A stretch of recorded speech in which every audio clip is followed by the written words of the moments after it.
മലപ്പുറത്ത് യുവാവിനെ കാണാനില്ലെന്ന് പരാതി. വളാഞ്ചേരി എടയൂർ സ്വദേശി സനേഷ് കൃഷ്ണനെയാണ് വ്യാഴാഴ്ച മുതൽ കാണാതായത്. സമീർ ബിൻ കരീം മലപ്പുറം ചെയ്യുന്നു. സമീർ, എവിടേക്ക് പോകുന്നു എന്ന് പറഞ്ഞിറങ്ങിയതാണ്, എന്താണ് നമുക്ക് ലഭിക്കുന്ന വിവരങ്ങൾ?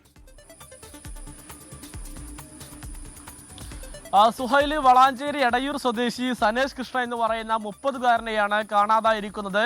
വ്യാഴാഴ്ച വൈകിട്ട് 8 മണി മുതലാണ് അദ്ദേഹത്തെ കാണാതായത് എന്നുള്ളതാണ് ബന്ധുക്കൾ വ്യക്തമാക്കുന്നത്. വളാഞ്ചേരി ടൗണിലേക്കാണെന്ന് പറഞ്ഞാണ് ഈ സനേഷ് കൃഷ്ണ വീട്ടിൽ നിന്നും ഇറങ്ങുന്നത്. പിന്നീട് വീട്ടിലേക്ക് തിരിച്ചെത്തതിനെ തുടർന്ന് വളാഞ്ചേരി പോലീസിൽ പരാതി നൽകുകയായിരുന്നു. പോലീസ് നടത്തിയ അന്വേഷണത്തിൽ ചില വിവരങ്ങൾ കണ്ടെത്തിയിട്ടുണ്ട്. അതായത് ഈ യുവാവ് മൊബൈൽ ഫോൺ വളാഞ്ചേരിയിലെ ഒരു ഷോപ്പിൽ നൽകിക്കൊണ്ട് മൊബൈൽ ഫോണും സിമ്മും എല്ലാം തന്നെ അവിടെ ഉപേക്ഷിച്ചതിന് ശേഷമാണ് ഇയാൾ പോയത് എന്നുള്ളതാണ് പോലീസിന്റെ കണ്ടെത്തൽ. അതുകൊണ്ട് തന്നെ ഒരു പ്ലാൻഡ് ആയിക്കൊണ്ട് തന്നെയാണ് പോയത് എന്നും പോലീസ് പറയുന്നുണ്ട്. എന്നാൽ എന്താണ് പോകാനുള്ള ഒരു കാരണം, എങ്ങോട്ടാണ് പോയത് എന്നുള്ള കാര്യത്തിൽ ഒരു വ്യക്തത വന്നിട്ടില്ല. യുവാവിന്റെ സാമ്പത്തിക ഇടപാടുമൊക്കെ തന്നെ പോലീസ് അന്വേഷിച്ചെങ്കിലും അതിലും ഒരു വ്യക്തത വന്നിട്ടില്ല. സംഭവവുമായി ബന്ധപ്പെട്ട് ഊർജിത അന്വേഷണം നടക്കുന്നു എന്നുള്ളതാണ് വളാഞ്ചേരി പോലീസ് വ്യക്തമാക്കിയിട്ടുള്ളത്.